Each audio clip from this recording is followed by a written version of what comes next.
Hey guys, what's going on? So I don't normally make back-to-back videos like this quickly, but I literally just got this loss after doing like a really long intro, and then I played a game and I tried to do it live and I lost, and it would feel like it would feel like I'm probably pretty bad at like playing this deck, and I won here. And then I won here, and then I lost here, and then I immediately played a game right after and won here. And so this is my follow-up video to the last video, and a part of me is the reason why I don't do live video, or the reason why I don't normally do live videos and I normally just do replays, is because it's really hard to talk and explain everything that I'm doing, but also play at the speed that I need to play at. But the reason why sometimes I like trying to do that is because I can't, there's no way for me to show you like what I'm doing, because I don't know. I'd have to remember every single move that I made, and I'm simply not gonna I'm not gonna take the time to remember. Like, even if I replayed this right now, I don't remember everything that I did at the time that I did it. And sometimes I see something that it's like, oh, I should probably do this. I'm like, oh, wait, no, I'm not going to do it. Oh, am I going to do it here? No, I'm not going to do it. Oh, I guess am I going to do this here? No, oh, I guess I'm not going to do it. Oh, there it goes. You know, like it'll be one of those. And what's funny is, this app that I use also has a brush stroke like tool, so I could technically like show where my finger is moving. There's also this one, or wait, hang on, this like middle one, this one. I can like do this and say like, oh, and then like I move this here and this here and this here, and I can attempt to do that as well. I don't really like that option either. But here is a gameplay that I did of Twilight Ranger. Oh, also, I'll pause this as soon as I start it here.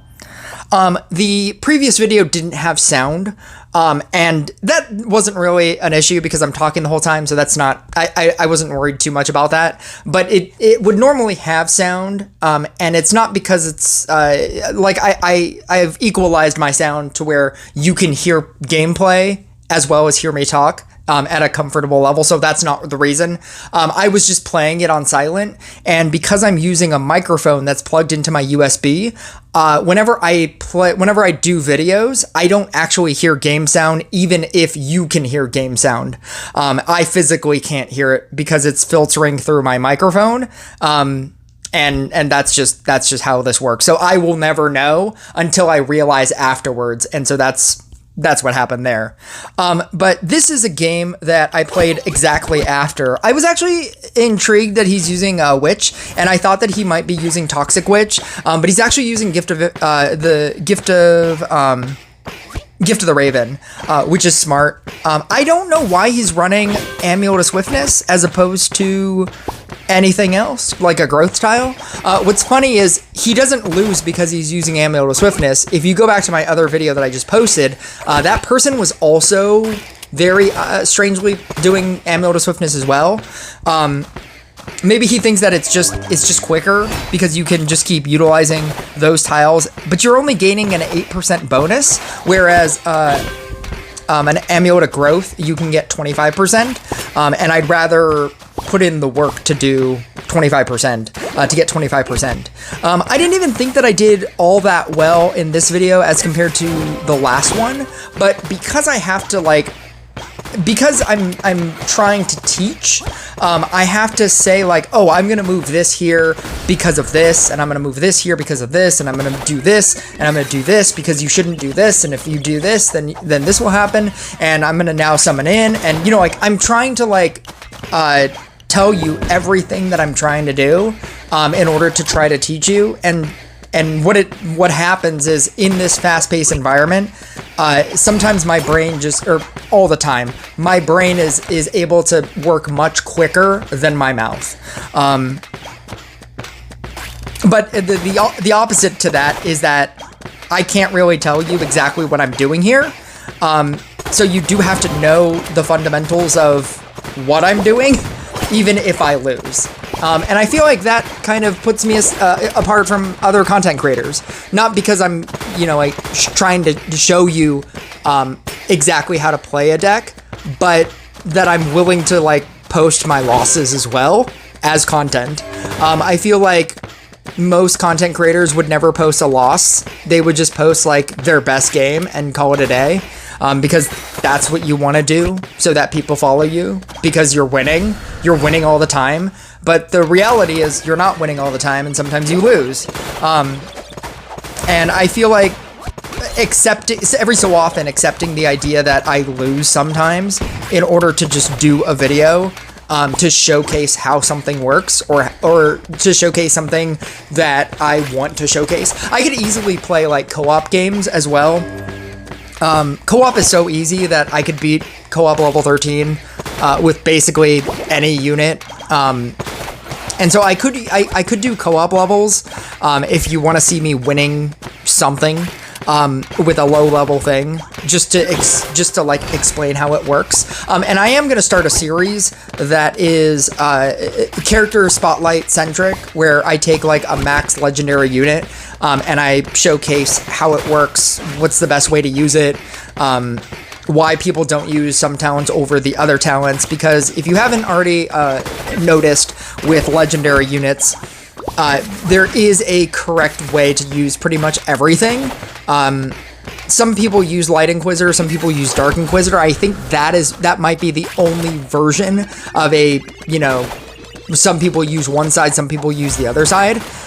There's probably other versions or other examples, but for the most part, a lot of legendaries, there's a generally accepted like best way to use that legendary in a specific way.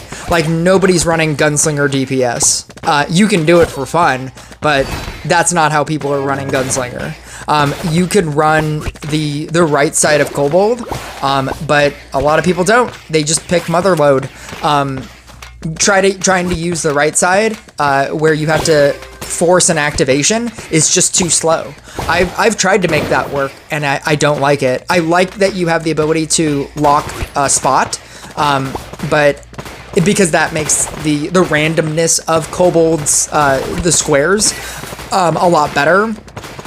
But the slowness of how, like, needing to let kobolds go into the hole on a timer feels like waiting for Treant activations on a timer. And so that's why a lot of people don't use that. And eventually I will be making a spotlight series for all the legendaries. I have done some in the past, and it's under character spotlight. I might revisit those because so many things have changed, and I actually 100% I will probably revisit those because so many things have changed, and that is pretty much for my channel the thing that I'm most excited for. It's just the idea that right now I am trying to max a genie, but once I do that, I'll pretty much be set. Like once you max a genie, your life is just, your Rush Royale life is just kind of on easy mode. That and getting a level 100 Zeus, but I'm never gonna do that. So maxing a genie, I've been playing Genie a lot lately. I know this has nothing to do with Twilight Ranger. I trust that you understand what's happening. And if you don't, watch my other video, and then you'll get the context for everything that's happening at a very, very quick speed that I wouldn't even be able to show you why I'm doing everything that I'm doing. You just have to kind of understand.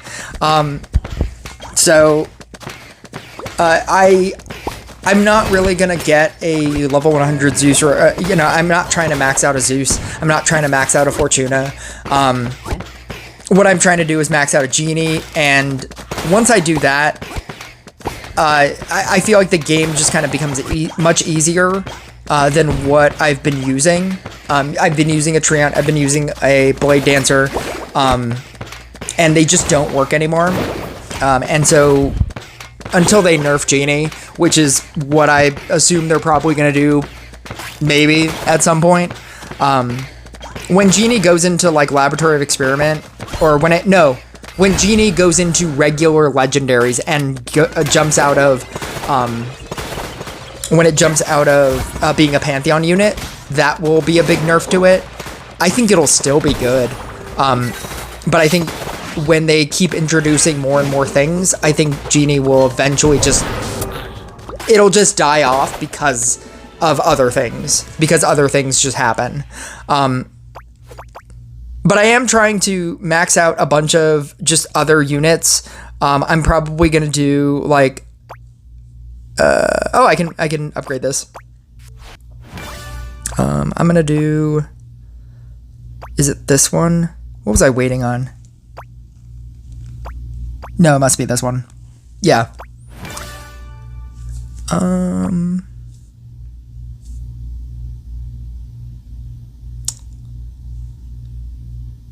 I just bought everything from the event for my Genie. So I'm at 3 out of 5.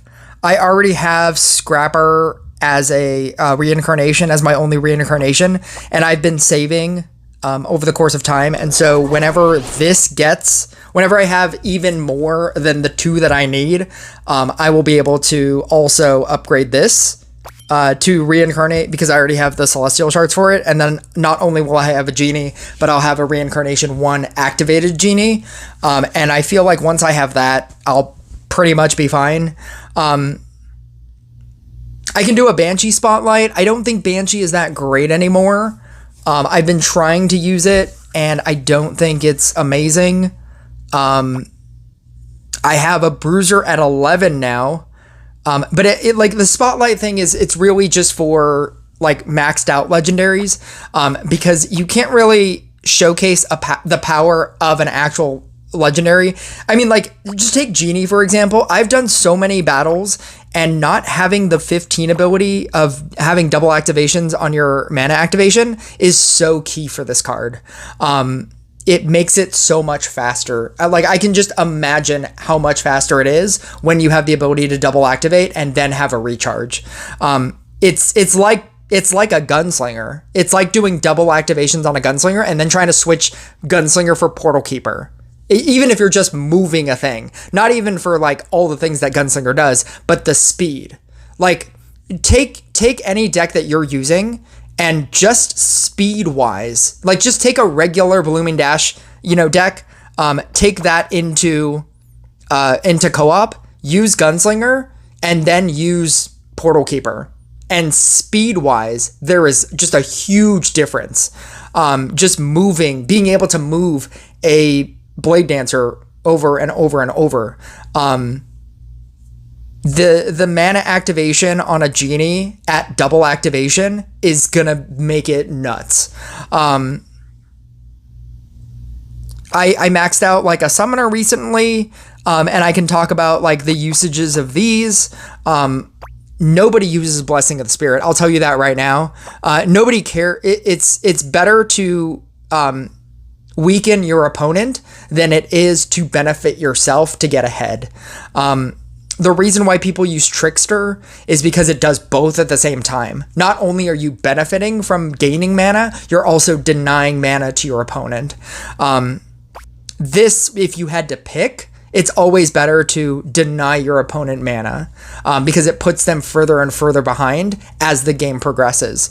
It's not that they won't catch up to or gain the mana that you're at, but when they get to the mana that you're denying them, you will be even further ahead. And that's really the difference. The difference between multiple summoning and enhanced summoning is interesting. A Treant deck would probably use multiple summoning, but for the most part, most people use enhanced summoning. But yeah, like, I'm really excited for the future of my channel, because I want to do a bunch of videos like that. Just like showcasing the different usages of different legendaries. But anyway, that's pretty much it. I just wanted to do a quick follow-up question, or a quick follow-up video, to say that yes, I do win with Twilight Ranger, except for when I have to talk about literally every single move that I'm making. But I'll catch you guys next video.